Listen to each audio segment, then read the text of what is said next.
రాహుల్ గాంధీని ప్రధానమంత్రి చేయడమే లక్ష్యంగా ప్రతి ఒక్కరూ పనిచేయాలని సీఎం రేవంత్ రెడ్డి అన్నారు.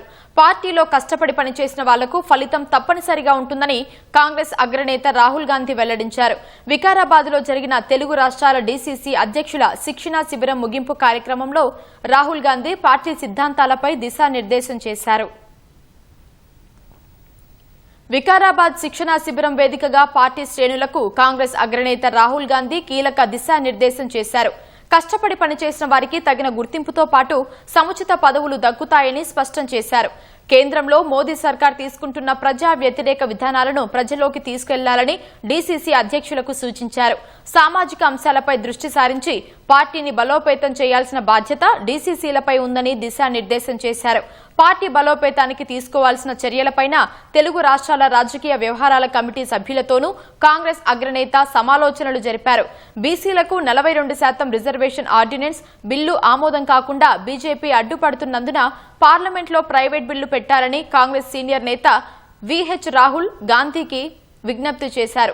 ప్రపంచంలో వివిధ దేశాల మధ్య జరుగుతున్న యుద్ధ పరిస్థితులను రాహుల్ ప్రస్తావించినట్లు పార్టీ వర్గాలు తెలిపాయి. అంతకుముందు ఢిల్లీ నుంచి శంషాబాద్కు వచ్చిన రాహుల్ కు ముఖ్యమంత్రి రేవంత్ రెడ్డి, మంత్రులు, సీనియర్ నాయకులు ఘనస్వాగతం పలికారు. రాహుల్ గాంధీని ప్రధానిగా చేయడమే లక్ష్యంగా నేతలంతా ముందుకు సాగాలని ముఖ్యమంత్రి రేవంత్ రెడ్డి దిశానిర్దేశం చేశారు. వికారాబాద్లో జరుగుతున్న డీసీసీల శిక్షణా తరగతుల ముగింపు కార్యక్రమానికి రాహుల్ గాంధీతో కలిసి సీఎం రేవంత్ రెడ్డి హాజరయ్యారు. ప్రజా జీవితంలో ఎప్పుడూ పైరవీలు చేయలేదన్న రేవంత్ ప్రజా సమస్యలపై గలం విప్పడం వల్లే తనపై కేసులు పెట్టారని గుర్తు చేశారు. ఆదివారం సైతం ఓ కేసు విచారణలో కోర్టుకు హాజరైనట్లు వివరించారు. 5 ఏళ్లపై దేశంలోని పలు సమస్యలపై రాహుల్ గాంధీ పోరాటం చేశారన్న రేవంత్ రెడ్డి ప్రజా సమస్యల గురించి తెలిసిన వారు ప్రధాని అయితేనే పరిష్కారం అవుతాయన్నారు. కార్యక్రమంలో భాగంగా ఒక్కో డీసీసీ అధ్యక్షుల కుటుంబాలతో కలిసి రేవంత్ రెడ్డి ఫోటోలు దిగారు.